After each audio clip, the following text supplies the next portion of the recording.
Muchos, presidente, piensan que cuando termine su sexenio, con estas decenas de miles de muertos que ha dejado el tema del crimen organizado, le viene un proceso muy complicado a nivel internacional, la Corte Internacional de Justicia, la Haya. ¿Teme usted que vaya a tener que pasar a comparecer ahí ante las Cortes Penales Internacionales? Y en ese sentido, ¿se va a quedar a vivir en México cuando termine su gestión? Pues no es en ese sentido, pero son cosas distintas, pero las contesto las dos con mucho gusto. Por supuesto que no temo, al contrario, hemos actuado conforme a la ley, y yo como presidente no solo he respetado los derechos humanos, he hecho o he promovido, o si tú quieres, en mi gobierno se ha promovido la mayor ampliación en derechos humanos en la historia moderna de México. La reforma en materia penal para establecer los procesos orales en lugar de los inquisitoriales, que es una reforma trascendental en materia de libertad de las personas. La ampliación de derechos humanos por las cuales todo derecho humano, no solo el consagrado en la Constitución, sino en cualquier tratado que México suscriba, debe ser un derecho respetado.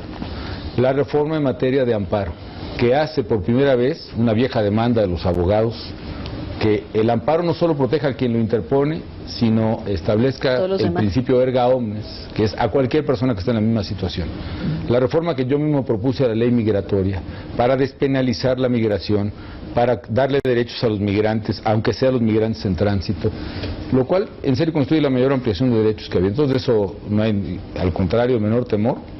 Y en lo otro, la verdad, lo que sí he tenido, pues sí ha sido muchas amenazas, algunas más serias que otras, pero también, la verdad, la labor del Estado Mayor Presidencial, a quien les agradezco enormemente que me hayan permitido trabajar a fondo y a plenitud en estos años, es una labor extraordinaria y desde luego va a proteger a mí y a mi familia como usted ha establecido una normatividad.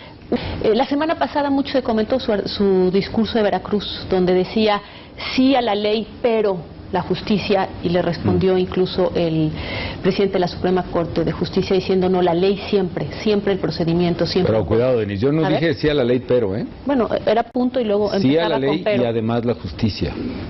Todos estamos obligados a cumplir la ley, todos, el Ejecutivo, el Legislativo y el Judicial, los ciudadanos. El Ejecutivo está obligado a cumplir la ley y además a administrar la cosa pública, a aplicar las leyes. El Judicial está obligado a cumplir la ley, el Legislativo está obligado a cumplir la ley y además a mejorarla conforme a las necesidades de una ciudad. Y el Judicial también está obligado a cumplir la ley y además a dar justicia. No es no es la ley o la justicia, es cumplir la ley y además dar la justicia. Y eso es lo que a veces no se entiende en México, porque a veces en el derecho penal se busca cumplir la ley, sí, pero verdaderamente cerrando los ojos, como si la imagen de la justicia fuera una mujer vendada que no ve la justicia. No, ella ve por igual, imparcialmente, pero por supuesto que busca la justicia, y eso es lo que debemos buscar en los procesos judiciales en México.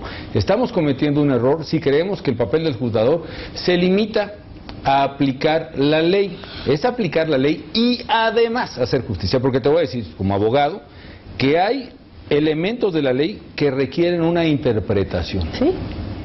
Y esa interpretación es acorde a los principios del derecho. Y el primer principio del derecho, válgame la redundancia, es la justicia. Tienes que interpretar conforme a la justicia. Ahí es nuestro debate. Evidentemente sí ha habido abusos, por desgracia, en policías, en fuerzas federales, fuerzas armadas. No han sido, sin embargo, Denise, no han sido regla, ni con mucho han sido una verdadera excepción.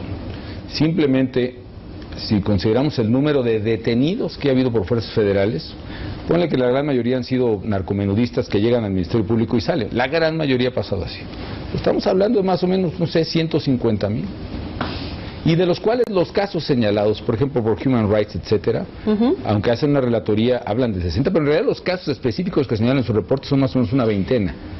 Y en todos los casos, Denise, tenemos el firme compromiso de investigarlos y de castigarlos.